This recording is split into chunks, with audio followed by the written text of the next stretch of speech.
mengucapkan terima kasih banyak untuk waktu dari Bapak Ibu wartawan, terutama di Pulau Alor ini, karena ketika kami menghubungi langsung bersedia untuk hadir, itu satu kebanggaan bagi kami. Dan yang kedua, kami juga memberikan apresiasi sebesar-besarnya terhadap apa yang sudah dilakukan oleh teman-teman wartawan di sini sehubungan dengan mengangkat kasus ini, dan melalui kerja teman-teman itu kasus ini kemudian terungkap dan kemudian menjadi perhatian publik bahkan sampai pada tingkat nasional.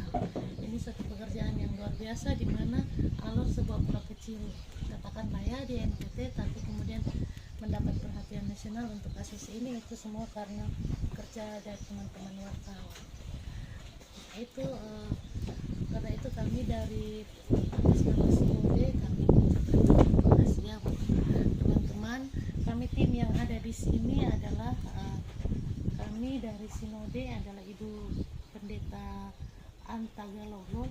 Beliau adalah Ketua Unit Ketua Badan Keadilan Perdamaian, sebuah badan di Sinode Gemit yang selama ini bertanggung jawab untuk kerja-kerja pendampingan hukum dan keadilan. Jadi ini adalah ranah kerja mereka. Juga bersama kami ada Bapak Sekretaris Klasis ya, Ketua Klasis ya. Alor Barat Laut. Ketua Klasis Alor Barat Laut ini mewakili Klasis yang sebenarnya juga telah bekerja keras sebelum peristiwa ini mencuat. Jadi kalau ada yang mengatakan bahwa Klasis tidak bekerja apa-apa terhadap hal itu salah besar, karena teman-teman ini justru yang kemudian dari mereka upaya-upaya untuk pendampingan anak dan bagaimana upaya untuk penjangkauan pelaku supaya untuk diproses hukum, mereka juga memegang peranan yang sangat luar biasa sebelum terpublikasi berita ini. Dan kami sendiri, saya adalah dari Rumah Harapan, saya Ferdari Kataduni, Ketua Pengurus Rumah Harapan. Kami yang mendapatkan pada bulan awal September kemarin, kami yang mendapatkan disposisi lah ya untuk pemulihan psikologi. Sebenarnya tugas dan tanggung jawab kami. Untuk itu kami datang ke sini berkoordinasi dengan Klasis, dan dalam komunikasi maka peristiwa untuk pendampingan itu terjadi, dan kemudian ada proses yang berikutnya yaitu untuk pelaporan ke polisi. Jadi inilah kami di sana. Ada Ibu Pendeta Paulina Barapa, dia dari UPT, Unit Pembantu Pelayanan Tanggap Bencana Alam dan Kemanusiaan, di mana kami sebagai Rumah Harapan adalah Satgas, itu bernaung di bawah UPT itu. Jadi kami bertanggung jawab terhadap kerja-kerja ini. Dari Unit Tanggap Bencana Alam dan Kemanusiaan, Rumah Harapan sendiri adalah sebuah Satgas yang dibentuk oleh Sinode Gemit secara khusus bertujuan untuk melakukan upaya-upaya pencegahan dan penanganan terkait dengan kasus-kasus yang berhubungan dengan tindak pidana perdagangan orang dan juga kekerasan berbasis gender dan anak. Itu menjadi tugas dan tanggung jawab kami, dan kami sudah bekerja dari tahun 2018 sampai dengan saat ini.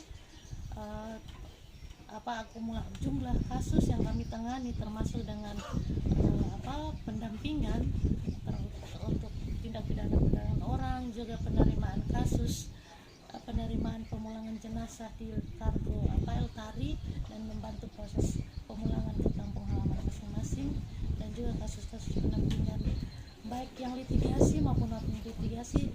Sekarang itu sudah berjumlah sekitar 582 yang kami dampingi dari tahun 2018.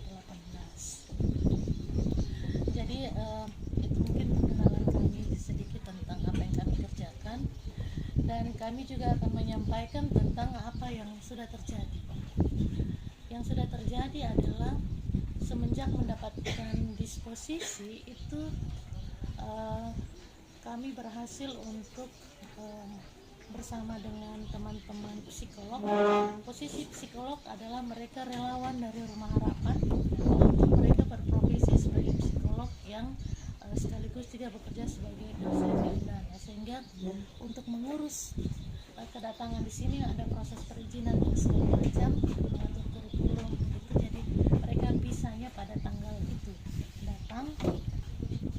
Dan seperti sebagaimana yang kami sudah sampaikan kemarin, mungkin ada beberapa di antara teman-teman wartawan yang tidak hadir, bahwa dalam pertemuan itu tujuan utama adalah untuk pendampingan psikologi, karena informasi yang kami terima bahwa anak-anak mengalami depresi yang sangat luar biasa, stres sampai pada histeria. Jadi kami pikir penting sekali untuk penanganan psikolog, dan psikolog yang datang adalah psikolog klinis yang memang punya tugas dan tanggung jawab untuk pendampingan anak-anak secara klinis ya. Dan dalam proses itu memang difasilitasi oleh teman-teman secara aktif oleh teman-teman dari Klasis. Dalam proses itu dibagi dua kelompok. Yang pertama adalah kelompok orang tua dan kelompok anak-anak. Kelompok orang tua itu bersama-sama dengan Ibu Esther Mantaon yang adalah pendamping dari Rumah Harapan, sementara anak-anak itu dengan 2 orang psikolog. Bersama orang tua, Ibu Esther melakukan semacam penguatan, memberikan informasi tentang kekerasan seksual, kemudian hak-hak dari orang tua, kemudian berkaitan dengan hambatan-hambatan ketika melakukan pendampingan terhadap anak-anak yang mengalami kasus kekerasan seksual, yaitu yang disebut dengan culture of silence, yaitu budaya diam. Jadi kekerasan seksual ini selama ini dianggap sebagai sesuatu yang aib, yang harus ditutup-tutupi, orang jangan tahu, dan itu yang terjadi pada anak dan pada orang tua. Dan Ma Esther juga menjelaskan tentang Undang-Undang Perlindungan Anak dan juga tindak pidana kekerasan seksual, dan dari situ keluar pernyataan dari para orang tua bahwa kami mau melaporkan kasus. Jadi melalui diskusi dan pendampingan dari Ma Esther dari Rumah Harapan menunjukkan bahwa adanya kesadaran kritis yang muncul dari para orang tua bahwa ini adalah pelanggaran, ini adalah kejahatan seksual, karena itu kami mau lapor. Jadi memang keputusan untuk melaporkan itu langsung datang dari para orang tua sendiri. Karena itu pertemuan dimulai jam berapa ya? Jam 10 ya. Tapi kemudian jam 3 itu keputusan diambil Bapak Klasis ya untuk melapor kasus. Nah, dengan apa yang terjadi dengan anak-anak, psikolog mengkonfirmasikan bahwa komunikasi terjadi dengan baik. Memang tidak mudah untuk menolong mereka untuk bercerita secara langsung. Mereka butuh situasi dan kondisi yang nyaman untuk mereka berbicara. Dan memang psikolog mereka sudah terbiasa melakukan pendampingan kasus kekerasan sebagai relawan di Rumah Harapan. Mereka tahu kisi-kisi bagaimana untuk memperkuat anak-anak untuk berani berbicara.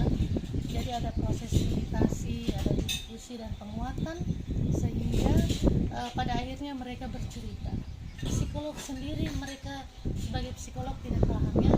Esther konfirmasi air mata mereka sudah keluar karena mereka juga hatinya tersentuh oleh karena luar biasa.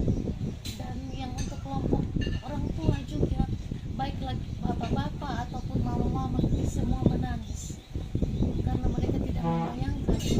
Dan di antara para korban juga ada yang saling mengetahui, ada yang saling mengetahui.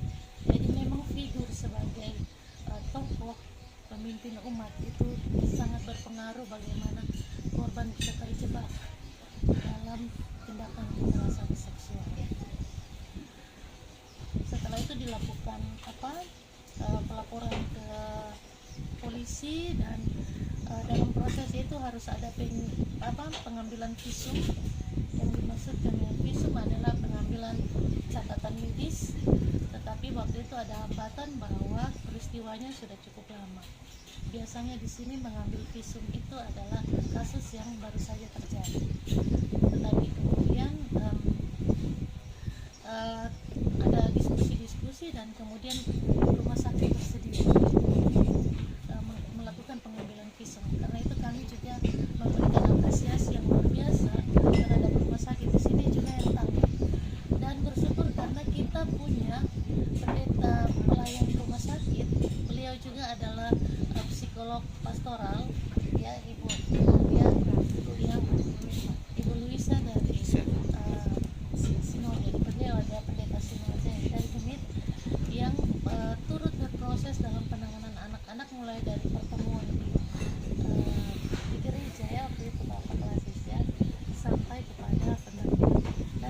bisa sampai jam 3 malam.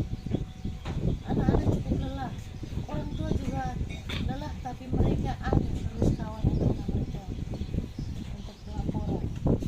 Nah setelah itu hasil dari pendampingan pendampingan itu semua berkas sudah diterima dan polisi kemudian memproses. Kami juga memberikan apresiasi yang tinggi kepada kepolisian di sini yang langsung tanggap dan kemudian memproses melakukan pengambilan BP sampai pada hari berikutnya juga.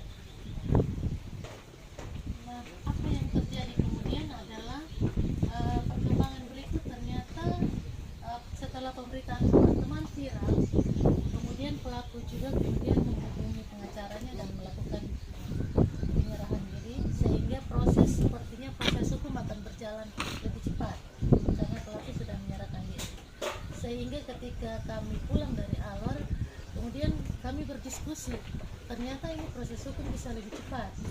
Karena itu kami jalan meninggalkan begitu saja, ya belum ada diskusi lanjutan. Jadi kemudian ada pembicaraan dengan sinode untuk kami kembali. Karena ini keputusan sangat cepat, jadi mungkin komunikasi juga terhambat. Kemarin tuh sempat ada pertanyaan, ini mau datang bikin apa lagi ke sini?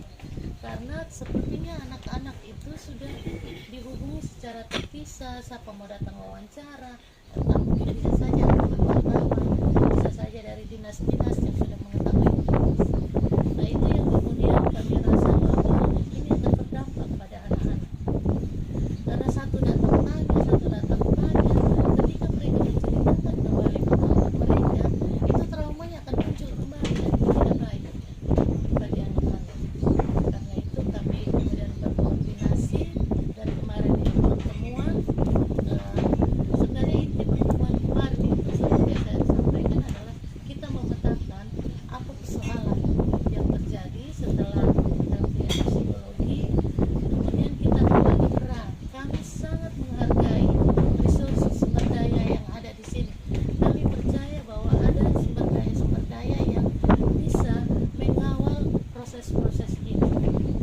Jadi kami tahu bahwa ada pemerintah daerah, ada dinas pemberdayaan perempuan dan perlindungan anak, ada dinas sosial yang juga ada peksosnya, kemudian ada pihak sekolah, ada tokoh pemerintah seperti tokoh kecamatan, kemudian ada klasis, kemudian ada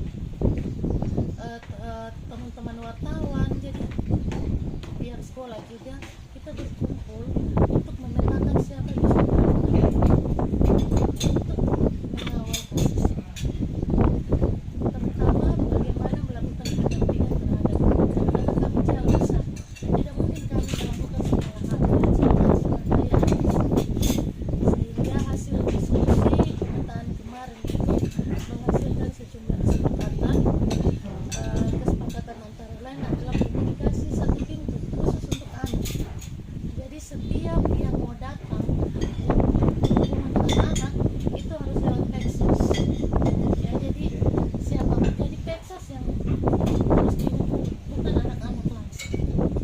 Kemudian dari pihak sekolah juga meminta supaya kalau mau omong dengan anak-anak harus bekerja di sekolah dan harus menghubungi sekolah jauh sebelumnya. Karena ketika pergi bicara dengan anak-anak di sekolah, itu kawan-kawannya akan tahu atau pihak pemerintah sekolah akan tahu, oh itu dia, ada orang datang ambil, oh itu dia, langsung terbuka dengan jelas. Kemarin ada yang sempat jemput katanya kemarin dalam sekolah. Sehingga itu secara kenyamanan, karena anak-anak juga sudah merasa banyak orang yang tahu, mereka sudah tidak nyaman lagi ketika kasus ini diketahui umum. Salah satu hal yang menjadi penekanan kami adalah anak-anak begitu belajar sekolah janganlah katanya karena kasusnya semua sudah di BAP dan itu sudah tercatat di buku musik.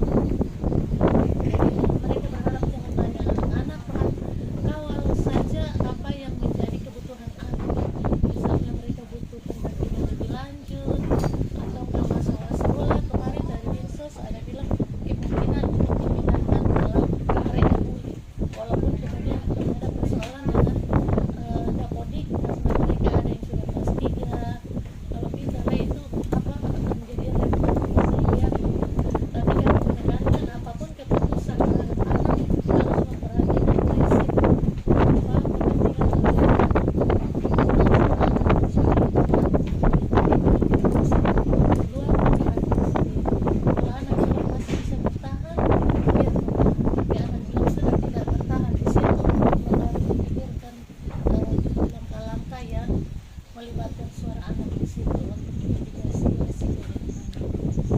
Nah, itu hasil kesepakatannya, dan dari hasil kesepakatan itu juga gereja juga mendapat tugas untuk melakukan fungsi pendampingan, karena yang berkorban itu bukan saja anak-anak tetapi juga adalah orang tua. Orang tua juga sangat terpukul dengan peristiwa ini, sehingga pendampingan dari gereja itu sangat penting. Nanti Bapak Klasis akan menyampaikan, itu sudah ada rencana-rencana yang panjang. Mungkin itu yang bisa kami sampaikan. Harapan kami adalah mungkin teman-teman wartawan dalam pemberitaan tetap memperhatikan bagi anak, tidak menimbulkan risiko baru bagi anak dari pemberitaannya, kemudian terus mengkawal proses hukum ini.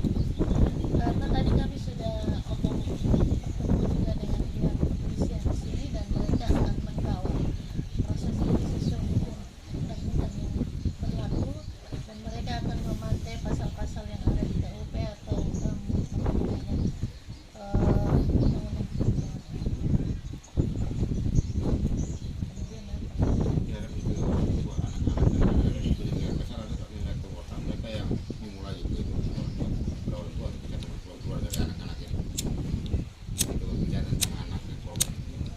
kalau untuk anak-anak nanti berhubungan dengan Peksos.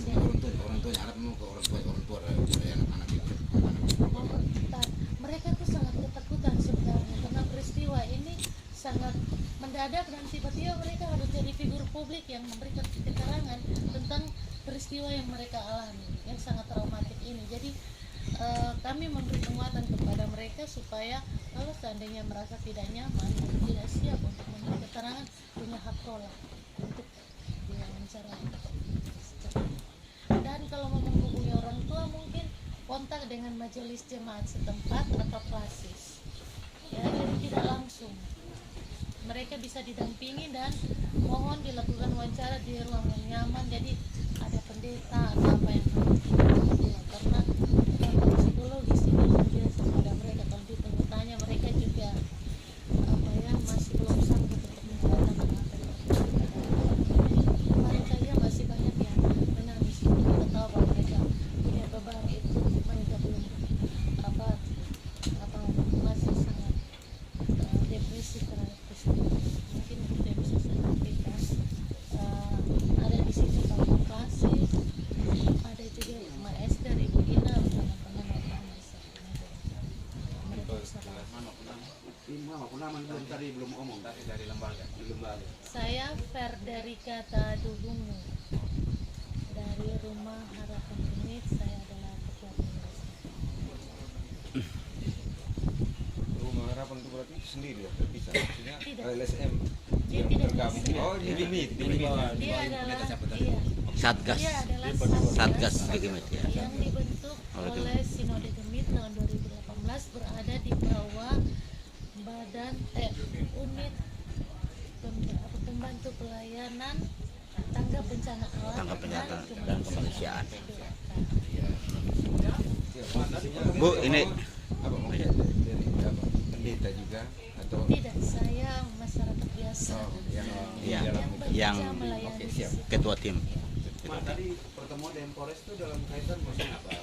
Cuma sekedar mau melihat tindak lanjut dari kasus ini, ataukah ada pengen cari-cari tahu gitu apa di Polres tadi? Tidak, kami intinya adalah mau mengetahui bagaimana proses yang sudah dilakukan oleh polisi. Kemudian juga kami menyampaikan harapan-harapan kami untuk polisi tetap mengkawal kasus ini, dan dalam salah satu poin dari kami adalah polisi untuk mengkawal dengan memberikan pasal-pasal pemberat sehingga ketika sampai ke kejaksaan itu tetap berjalan. Dan polisi juga meminta supaya masyarakat sipil tetap mengkawal. Jadi kami juga berharap nanti dari gereja atau dari organisasi sosial yang ada di masyarakat, kemudian teman-teman wartawan tetap kawal supaya pasal-pasal pemberat itu tetap di ini. Dan salah satu kita juga hasil rekomendasi kemarin itu kita untuk pendampingan ini, pendampingan hukum buat anak-anak. Kami pada tahap proses ini sedang mengontak salah satu orang pengacara yang ada di sini supaya dia akan melakukan pendampingan hukum, walaupun posisinya akan sangat pasif dalam pengadilan, tetapi ketika dia berada dengan anak-anak, memberikan pencerahan tentang proses-proses yang akan mereka lewati, memperkenalkan tentang situasi pengadilan dan cara beradilan di pengadilan, kemudian hak-hak hukum mereka apa ketika berhadapan dengan itu, memberikan penguatan juga sehingga anak-anak tuh percaya diri kalau ada orang yang bersama-sama, meskipun Peksos akan ada, tapi ada orang dari background hukum bersama-sama dengan mereka, itu juga menambah rasa percaya diri mereka. Oke, Mak. Maksudnya selain korban, apakah pelaku sendiri ini walaupun ini sudah dilakukan, tidak ada pendampingan dalam arti ya mungkin dengan kejadian ini sendiri kan secara psikologis ya dia sudah melakukan apa dari Sinode atau Rumah Harapan sendiri juga akan memberikan pendampingan secara ini. Kalau kami dari Rumah Harapan ya, terlepas dari Sinode dan MK, kami memang punya visi misi khusus untuk pendampingan korban. Kami tidak secara bersamaan menampingi korban dan pelaku secara bersamaan, itu tidak. Kami hanya berdiri pada korban. Oke. Satu lagi, Mak. Oh ya. Ya, satu lagi. Satu lagi dulu. Tidak, ini penting juga. Mak, ini soal apa? Investigasi kita berdasarkan informasi yang kita himpun itu ada beberapa korban dan orang tuanya yang tidak mau dikonseling begitu. Itu informasi juga. Nah, kemudian konseling ini juga ada banyak pihak berharap supaya dia harus dilakukan oleh ahlinya begitu.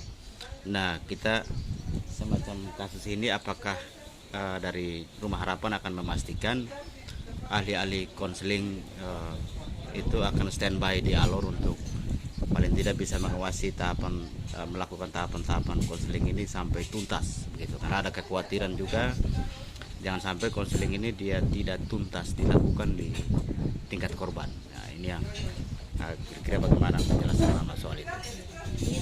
Berdasarkan hasil pembicaraan kemarin, kesepakatan kemarin itu semua tugas pemulihan korban itu akan menjadi tanggung jawab dari teman Peksos. Mereka sudah terlatih untuk melakukan pendekatan konseling. Kemarin kalau memperhatikan dengan baik, mereka menyampaikan tahap-tahap itu, dan mereka juga sudah berjanji, kami juga sudah membangun komunikasi untuk tetap berhubungan dengan kita punya psikolog supaya kalau ada kebutuhan khusus nanti akan di backup oleh psikolog. Memang kalau mengharapkan psikolog dapat dari Kupang itu akan menjadi sangat mahal, sementara masih banyak kasus. Nah, ini apakah untuk mendatangkan ini apakah ada sinergi dengan pemerintah? Mungkin dari sisi Peksos itu milik pemerintah. Ya, untuk mendatangkan psikolog yang Kita ahli tidak begitu. mendatangkan ahli lagi karena Peksos sebenarnya sudah punya keterampilan untuk itu. Jadi mereka akan tetap berkomunikasi entah bagaimana, tapi instrumen-instrumen untuk pendekatan nanti akan di backup oleh teman-teman psikolog dari dinas. ada Peksos ini kalau Iya. ada kebutuhan gitu. Oke, Pak. Ya, Baik, Pak. Peksos yang ini sebenarnya cukup bagus dan sudah cukup lama. Iya. Baik, Mama. Terima kasih, Mama. Sama-sama. Dari bagian khusus kan dari Sinode ya.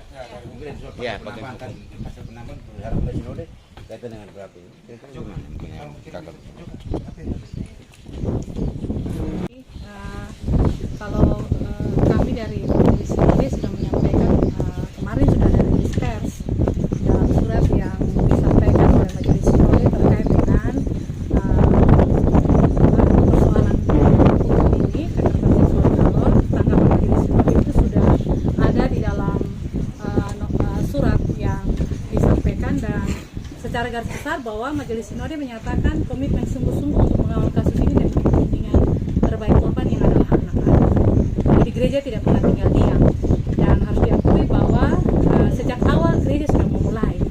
Kalau gereja tidak memulai, belum tentu ini juga bisa tertuak, tapi melalui kerja keras dari teman-teman di Klasis, dari Klasis dengan laut, sehingga bisa bersama-sama dengan anak-anak dan keluarga untuk berproses dalam hal ini, melaporkan kasus ini.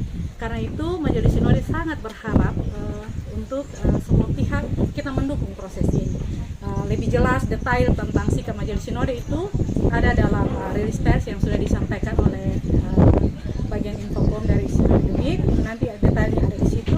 Tapi intinya bahwa gereja sangat mengecam akan perbuatan dari oknum yang bersangkutan. Bahwa sebenarnya gereja tidak pernah mengutus orang untuk datang dan merusak pelayanan. Ya, gereja tidak pernah berpikir seperti itu. Jadi kalau seperti itu berarti itu oknum yang melakukan. Karena itu kami juga berharap kepada media supaya seperti keputusan kita bersama kemarin dalam pertemuan itu, bahwa dalam pemberitaan tolong untuk mengamankan hak-hak anak dan keluarga. Sehingga kalaupun mau merilis berita, usahakan supaya juga ada edukasi ya, bahwa memang kita mengawal proses ini, tapi jangan sampai pemberitaan itu karena kita mau sepakat tapi kita menggunakan kata-kata yang justru melukai mereka. Karena kemarin kita lihat sendiri orang tua bagaimana mereka menangis, mereka tidak mau lagi ada kumpul-kumpul atau ada pertanyaan-pertanyaan tentang kasus ini. Karena itu kami berharap melalui media ini jangan sampai justru pemberitaan yang sangat transparan itu justru melukai mereka, dan kalau ada korban mereka tidak berani lagi. Karena kita pun budaya ini kan masih ada budaya malu. Nah, kalau mereka kemarin saja dikatakan bahwa lingkungan tidak mau menerima mereka. Nah, jangan sampai kita pun pemberitaan justru karena kita mau mengawal itu, tapi kita menggunakan kata-kata dan kalimat yang tidak tidak penting untuk mereka, lalu mereka menjadi takut. Kami dari gereja sudah menyuarakan jangan takut. Walaupun mereka merasa bahwa tidak penting untuk menyampaikan pernyataan mereka menolak. Dan mereka juga jangan takut untuk menyatakan bahwa kalau mereka ada support. Karena itu mari kita sama-sama dengan media kita mengawal kasus ini, tapi juga dengan cara-cara yang berpihak kepada korban dan keluarga. Sekarang kita bekerja adalah bagaimana kita mengedukasi lingkungan, baik di sekolah, di gereja maupun di masyarakat, supaya anak-anak itu mereka merasa aman. Karena kemarin mereka belum aman. Karena itu kami mohon supaya pemberitaan sangat berpihak kepada mereka, tapi juga mengedukasi sehingga anak-anak belajar bahwa dari pengalaman ini anak-anak yang lain jangan lagi jadi korban. Dan gereja sangat mengecam perbuatan-perbuatan. Pasal yang tadi kami sepakat bertemu dengan Bapak Kapolres sudah disampaikan bahwa kami minta bahwa harus mendapatkan hukuman seberat-beratnya. Dan kami tidak berpihak kepada pelaku. Dan kami minta hukuman seberat-beratnya sesuai dengan perbuatan. Terus bertambah terakhir katanya ada pikiran yang makan. Terus dalam rilis Sinode kemarin dalam tulisan hukum kasus ini seperti diketahui mungkin karena sejak lalu yang korban bertambah, sehingga memang ada yang sudah dengar dan mungkin ada yang buat hukum ini secara orang tua korban tersangka. Nanti kalau Bapak Aziz yang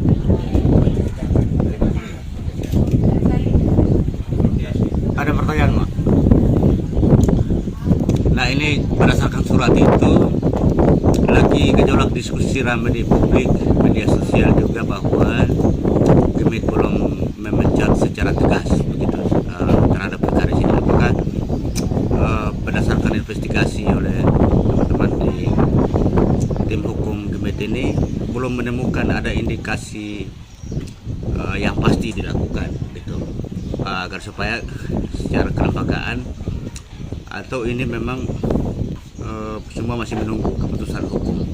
Nah, ini yang perlu Iya. dijelaskan dulu. Terima kasih. Kalau poin dalam surat yang dirilis oleh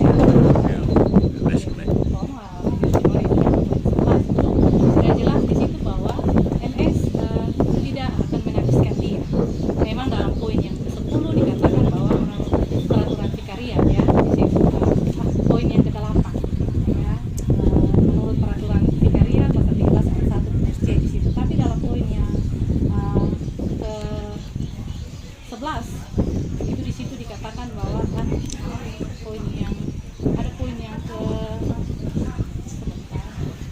poin yang ke-9 di situ dikatakan bahwa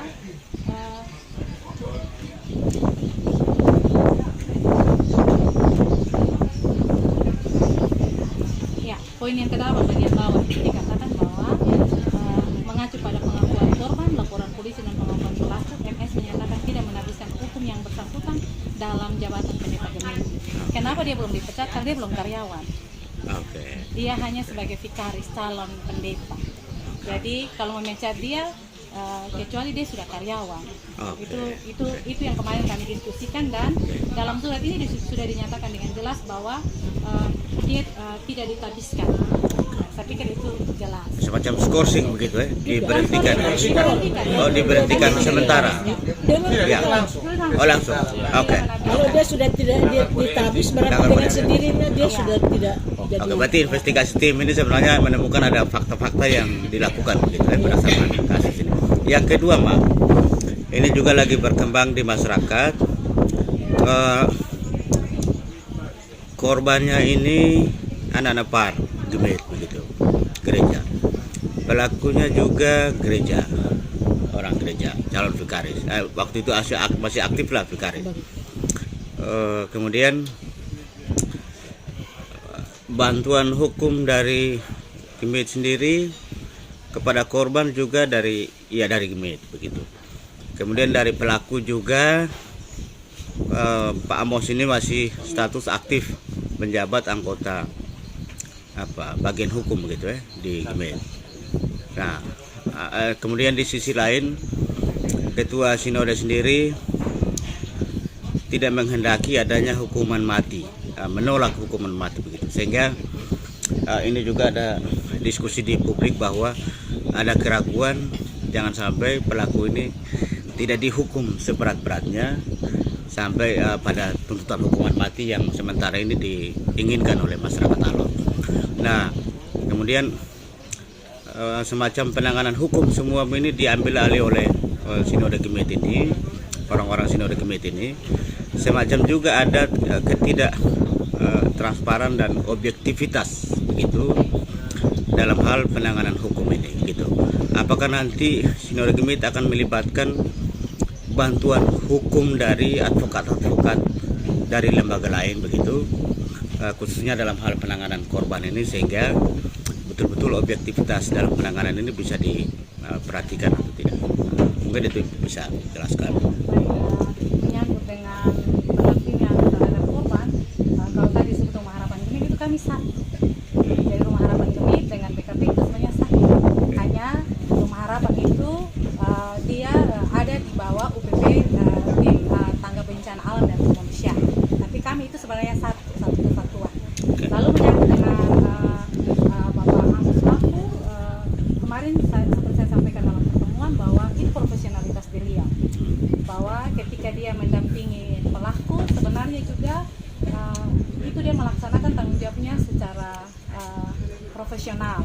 Jadi kami dari gereja kami tidak bisa membatasi yang bersangkutan karena mereka ketika ada dalam tim kami dalam satgas itu kami minta profesionalitas mereka untuk menolong kami. Jadi ketika mereka mau menolong orang lain, kami tidak bisa membatasi, itu kembali ke hati nurani. Tapi yang pasti bahwa ketika beliau akan mendampingi pelaku, beliau sudah menyampaikan ke kami bahwa tujuannya sama untuk keadilan dan kebenaran. Karena itu beliau tetap menyampaikan bahwa kita tetap mengadvokasi supaya kalau masih banyak anak-anak yang menjadi korban itu harus di-assessment dengan baik supaya kalau bisa melapor lagi. Jadi kehadiran beliau walaupun berbeda tapi dia tidak sebagai BKP tapi sebagai pengacara. Jadi itu kode etik pengacara kan tidak boleh menolak perkara ya. Jadi kita harus sama-sama memahami itu. Lalu menyangkut dengan postingan Ibu Ketua menyangkut dengan hukuman mati, itu postingan pribadi bukan lembaga. Jadi kita harus bisa bilang itu. Lalu objektivitas, kami pikir bahwa gereja sangat mengecam tentang hal-hal ini. Jadi persoalan-persoalan ini akan terus juga dikawal dan tidak ada intervensi untuk pelaku tidak mendapatkan hukuman yang berat. Tapi sebaliknya karena gereja mengecam, kami meminta tadi juga kepada Kapolres untuk dia mendapatkan hukuman yang seberat-beratnya. Karena itu kami juga berharap kalau misalnya di lapangan masih ada korban, diharapkan untuk bisa segera melapor supaya hukumannya bisa mendapatkan seberat-beratnya. Itu harapan kami. Jadi jangan berpikir karena dia adalah seorang vikaris lalu seolah-olah kami dari gereja membela. Tidak. Betul. Kami tetap berpihak kepada korban dan keluarga bahwa yang bersalah dia harus dihukum dengan seberat-beratnya. Bu, Bu, ada tuntutan, ada tuntutan, Bu, ada tuntutan juga dalam diskusi-diskusi di grup itu bahwa apakah dimungkinkan gereja memberhentikan sementara Pak Amos Lafu begitu dari status keanggotaan di bidang hukum GIMIT sehingga bisa menjaga objektivitas dalam perkara ini. Saya pikir Om Demas itu hal-hal yang kami tidak bisa ini ya sampai di situ. Karena itu dari awal pengacara-pengacara kami ketika ada di tim kami tetap memberikan kewenangan kepada mereka, terbuka kepada mereka untuk mereka mau menolong orang lain, itu hak mereka, itu profesionalitas mereka. Jadi kami dari gereja harus menghargai itu. Dari saya itu saja. Terima kasih. Soal ada pelibatan bantuan hukum dari pelibatan bantuan hukum dari luar bagaimana? Itu nanti untuk soal ada, hukum mungkin sudah ada. kita sama-sama dengan Mama Esther. Iya, dengan Mama Jadi Esther. tadi saya sudah bilang dari awal bahwa kami dari BKP tidak terpisah dari RH. Kami satu, kami dari GIMIT. Siap, baik Mama. Terima kasih Mama. Yang pertama minta maaf buat wartawan orang karena sepertinya kelihatannya kami tertutup. Betul. Tapi ada perjanjian waktu itu tanggal 1. Kebetulan yang didatangi oleh Polres untuk mau mewawancarai korban dan juga Rumah Harapan itu pada Iman dari News, itu ada kesepakatan bahwa karena psikologi anak-anak ini baru terbentuk, baru saja dilayani beberapa jam, jadi kesepakatan itu hari Senin ketika pelaku ditangkap baru korban tujuh Rumah Harapan GIMIT pihak gereja bisa mewartakan ataupun mempublis itu karena berpikir psikologi anak. Tapi ketika itu hari Sabtu itu sudah tersiar. Tapi terima kasih juga karena memang segala sesuatu yang buruk besok pasti akan terulang. Kami ingin menyampaikan juga tentang masalah ini dari mana dan sampai sekarang. Jadi atas nama para kakak khususnya Kalor Timur Laut saya menyampaikan hal ini karena beliau minta maaf tidak bisa hadir karena ada urusan yang beliau tidak bisa tinggalkan. Akhir pertengahan Mei itu kasus ini dilaporkan langsung ke Ibu Ketua Sinode tanpa melalui Pak KMK Timur Laut ataupun KMJ atau PDTA setempat, tidak dilaporkan langsung ke Ibu Ketua. Lalu Ibu Ketua mengkontak Pak Yusuf kepada pendeta untuk bisa mencari tahu apakah benar atau tidak. Jadi pertama itu manajer visual, jadi belum tercium apa yang dilakukan. Jadi ketika itu kebetulan saya juga ada di Kupang, saya menemani beliau untuk diskusi dengan Ibu Ketua dan Ibu Ketua tetap menyatakan untuk cepat mencari tahu karena anak-anak ini adalah generasi gereja, penerus gereja. Jadi mereka ini harus diselamatkan. Apakah 1 orang, 2 orang, 3 orang harus ditemukan. Karena itu ketika kasus ini tercium dilaporkan oleh keluarga secara langsung kepada Ibu Ketua, maka beliau ini ditahan sementara karena bukti-bukti belum kuat. Apakah beliau melakukan perbuatan atau hanya dilaporkan? Biasanya itu ada yang dilaporkan karena sakit hati dan lain sebagainya dan perlu ada investigasi dari hukuman. Setelah itu kami kembali ke Kalamahi, Bapak Pendeta bekerja, bahkan juga ketika mencari tahu itu diancam oleh pihak-pihak bahwa hal ini tidak benar dan bahkan mau dilaporkan ke pihak polisi bahwa pencemaran nama baik. Tapi beliau tetap mencari tahu dan beliau mulai menginventarisir kira-kira siapa dan seterusnya. Kemudian bekerjasama dengan Rumah Harapan GIMIT, maka pada tanggal 1 itu Mama Esther dan sebagai penasihat hukum dari Rumah Harapan dan juga 2 psikolog itu datang, dan awalnya kita mau bertemu di Nailan, tetapi karena kondisi anak-anak maka kita pertemukan itu di Kalapai, di salah satu gereja yang juga untuk menyelamatkan seluruh mereka. Dan awalnya itu hanya penjangkauan, ternyata bekerja dengan luar biasa para psikolog dan juga Mama Esther, maka orang tua berani dan anak-anak pun berani. Awalnya mereka tidak bisa mengungkapkan, mereka malu, takut dan sebagainya, maka mereka tidak mengungkapkan dengan bukti-bukti yang dikumpulkan oleh pendeta Yusuf pada itu. Jadi sebenarnya kami bekerja teman-teman pelayan khususnya mahasiswa ini karena berpikir, karena kami mendengar dari psikologi bagaimana anak-anak ini kalau kita ungkapkan secara gamblang pasti mereka, karena hari Sabtu itu mereka sendiri meskipun masih anak-anak sudah memegang HP dan membaca berita langsung. Jadi itu mereka protes lagi kepada orang tua dan protes kepada Pak Yosua.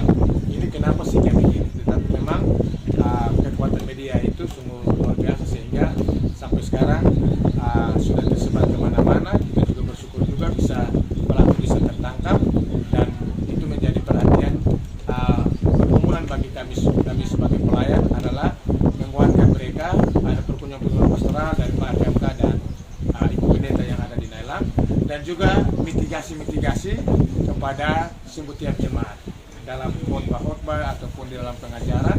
Mitigasi harus kami sampaikan untuk menghindarkan anak-anak dari penjahat-penjahat seks atau pedofili. Jadi itu mungkin sedikit gambaran dari kami tentang kejadian ini.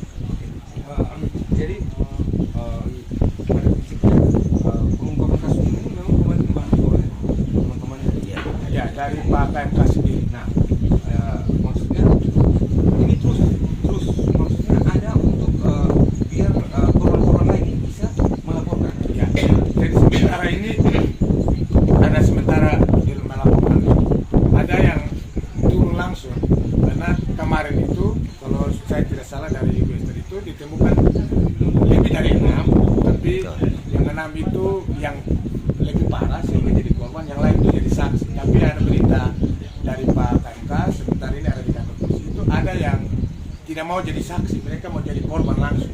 Jadi nanti mungkin lebih validnya itu ke Pak Kadis. Karena ada laporan-laporan masuk lagi. Ada pengancaman dari pihak mana? Awalnya itu kan tidak percaya. Para orang tua ini kan ada beberapa orang tua tidak percaya bahwa si oknum ini bisa berbuat. Jadi ketika Pak Pendeta mencari tahu, mereka tidak percaya tuh karena mungkin ada malu dan sebagainya. Ada yang mengancam beliau melaporkan pencemaran nama baik mungkin. Tapi ternyata ketika terungkap mereka juga mengakui. Bahkan juga sekarang sementara dengan Pak Pendeta untuk sama-sama ada di proses hukum.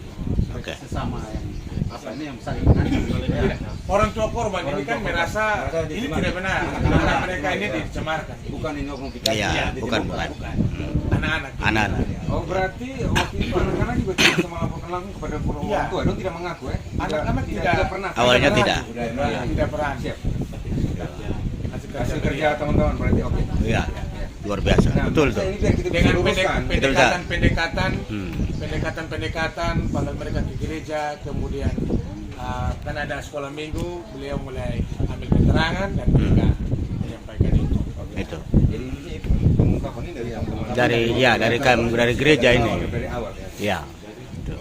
Bu, satu lagi Bu, ini ada dugaan kakak dua. Ini ada dugaan adanya pelaku lain yang turut serta, gitu. Biasanya menjemput berdasarkan pengakuan investigasi yang kita lakukan. Maka ada 2 orang yang akhirnya dibawa langsung pelaku ini ke Kupang, begitu. Apakah dan juga adanya korban lain ini? Apakah sudah dikomunikasikan dengan Pak Kapolres tadi soal ini? Nanti langsung dengan Mama Timur saja. Karena kami Oh, kan iya. ini aku langsung ke Pak Polisi.